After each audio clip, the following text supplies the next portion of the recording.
Good evening. Hi everyone, how you all. तुम्हा सर्वांचं स्वागत आहे मॅग्नेटिक मोमेंट्स विथ श्रीकांत आपल्या मराठी यूट्यूब चॅनलमध्ये.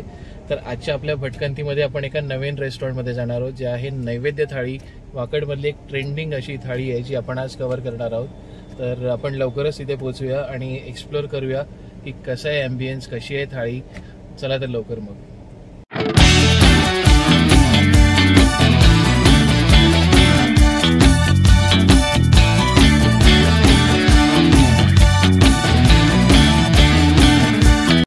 तर आता आम्ही पोहोचलो आहोत वाकडमधील नैवेद्य थाळी रेस्टॉरंटजवळ. बाहेर व्हॅले सर्व्हिस अवेलेबल आहे, लगेच गाडी व्हॅलेला दिली. पुण्यातील थाळी रेस्टॉरंटमधील नैवेद्य एक नामांकित असं रेस्टॉरंट आहे.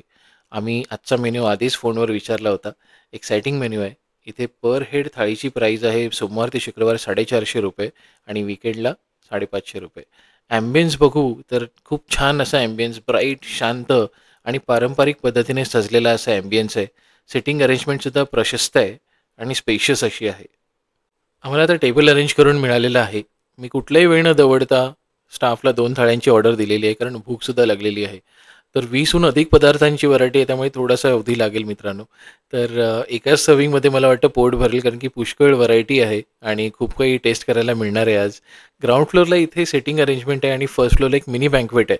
जर तुम्ही फ्रेंड्स गेट टुगेदर किंवा फॅमिली गेट टुगेदरच्या लोकेशनच्या शोधात असाल, consider this is an option because staff trained आहे, जेवण चविष्ट दिसतंय, तर एक चांगली डील मिळू शकते आपल्याला. पुण्यामध्ये घोले रोडला सुद्धा नैवेद्याची एक ब्रांच आहे.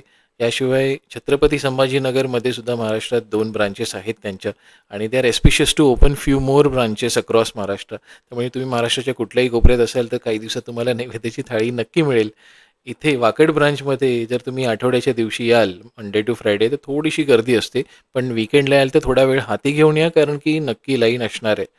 त्यामुळे आणि दिवसागणिक मेन्यू बदलतो, त्यामुळे प्रत्येक वेळेला एक नवीन टेस्ट आपल्याला मिळणार याची मी खात्री देतो. 90% थाळी सर्व्ह करून झाली आहे. आता काही क्रेविंग थांबेना. स्टाफला एकदा विचारलं की बाबा झालं आहे का पूर्ण सर्व्ह करून, तर मी सुरुवात करतो आणि कव्हर करतो थाळी. तर म्हणाले नाही, 2-3 आयटम अजून आहेत. तर आता ताटात काही जागा नाही आहे, तरी पण ते हसत खेळत सर्व्ह करत चाललेत. हे काही संपेना. तर आता फायनली थाळी पूर्ण सर्व्ह झाली आहे. वेलकम ड्रिंकने सुरुवात करूया. पेरूचं पण आहे, मसाला छास, वा.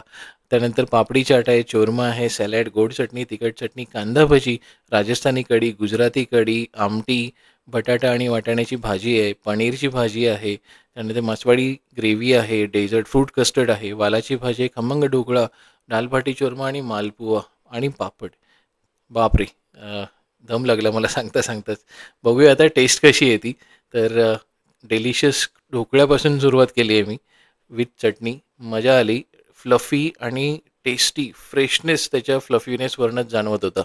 मेन कोर्स नंतर आता वेळ आली छान मुगाची दाल खिचडी आणि फ्रेश व्हेज पुलाव. मजा आली. खूप दिवसानंतर असा व्हेज पुलाव खाल्ला. इथला स्टाफ खूप प्रोॲक्टिव्ह आहे. वारंवार येऊन आम्हाला फीडबॅक विचारत होता. प्रत्येक पदार्थाची माहितीही देत होता.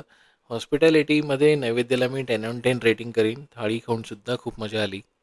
तर मित्रांनो, हा होता आपला नैवेद्य थाळी रेस्टॉरंटबद्दलचा अनुभव. तर तुम्हाला आजचा हा व्लॉग कसा वाटला हे मला नक्की कमेंट बॉक्समध्ये सांगा. माझ्या चॅनलला लाईक करा, सबस्क्राईब करा. आपण लवकरच एका नवीन ठिकाणी नवीन व्लॉगमध्ये भेटूया. Thank you so much. Take care. See you soon in next vlog with magnetic moments with Shrikant.